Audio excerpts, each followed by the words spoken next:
అందరికీ నమస్తే అండి. కూటమి ప్రభుత్వం అధికారంలోకి వచ్చి 11 నెలలు దాటింది. ఇది ఏడాది అవుతోంది. జూన్ 12వ తేదీ నాటికి 1 ఇయర్ పూర్తి కాబోతోంది. సో 1 ఇయర్ పూర్తయిన సందర్భంగా కూటమి నాయకులు ప్రభుత్వ పరంగా ఎమ్మెల్యేలు కావచ్చు, మంత్రులు కావచ్చు ఒక రకమైన వేడుకలు నిర్వహించడానికి సమాయత్తమవుతున్నారు.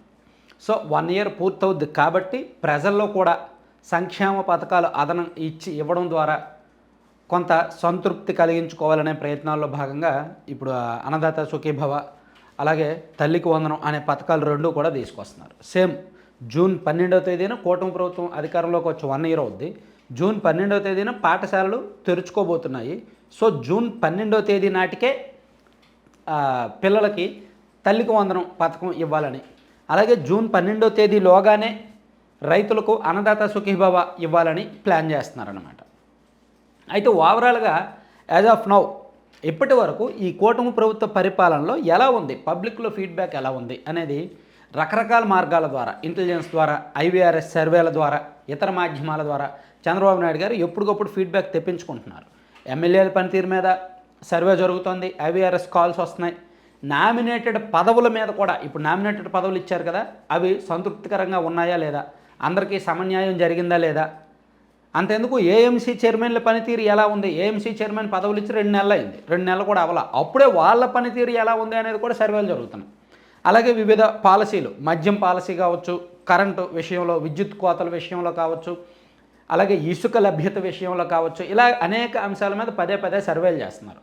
సో ఈ ఓవరాల్గా ప్రభుత్వం పట్ల ప్రజాభిప్రాయం అంటే పాజిటివ్గానే ఉంది, 85% అబోవ్ పాజిటివ్గానే ఉంది అనేది ప్రభుత్వ లెక్కలు చెప్తున్నాయి. అయితే దీనిలో కొన్ని ఆందోళనకరమైన, ఆలోచించాల్సిన, అప్రమత్తం కావాల్సిన అంశాలు కూడా కొన్ని బయటపడ్డాయి.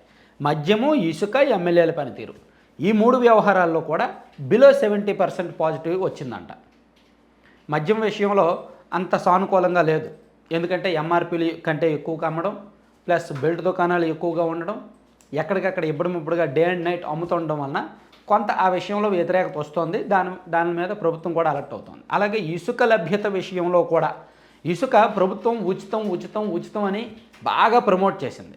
తీరా చూస్తే వాళ్ళకు ఒక ట్రాక్టర్ ఇసుక కావాలంటే గత ప్రభుత్వంతో పోలిస్తే ఒక 500 తక్కువ ఉండొచ్చు కాక, కానీ ఉచితం కాదు. Loading charges, unloading charges, transportation ఛార్జీల పేరిట ఒక ట్రాక్టర్ ఇసుక్కి 1000 రూపాయల నుంచి 1500 ఏరియాని బట్టి తీసుకుంటున్నారు. గత ప్రభుత్వం అయితే 2500, 3000 అలా ఉండేది. ఈ ప్రభుత్వం 1000, 1500, 1800 అలా అవుతుంది. అలాగే టిప్పర్కి వచ్చేసరికి కూడా అంటే గత ప్రభుత్వంతో పోలిస్తే పర్వాలేదు, కానీ అట్ ద సేమ్ టైం అధికారిక రీచ్లు కంటే అనధికారిక రీచ్లు ఎక్కువైపోతున్నాయి, ప్లస్ అవినీతి ఎక్కువైపోతుంది. ఈ విషయంలో కూడా ప్రభుత్వం ఆశించినంతగా పాజిటివ్ రావట్లేదు.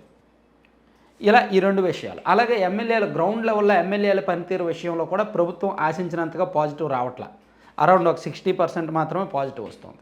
మరి ప్రభుత్వానికి ఏ విషయంలో పాజిటివ్ ఉంది? సంక్షేమ పథకాలు అందుకోవడం. సో ప్రతీ నెల 1వ తేదీ వచ్చేసరికి పింఛన్లు ఇవ్వడం, అది ప్రభుత్వానికి బాగా పాజిటివ్ తీసుకొచ్చింది. లబ్ధిదారులు అందరూ కూడా పూర్తిగా సంతృప్తికరంగా ఉన్నారు.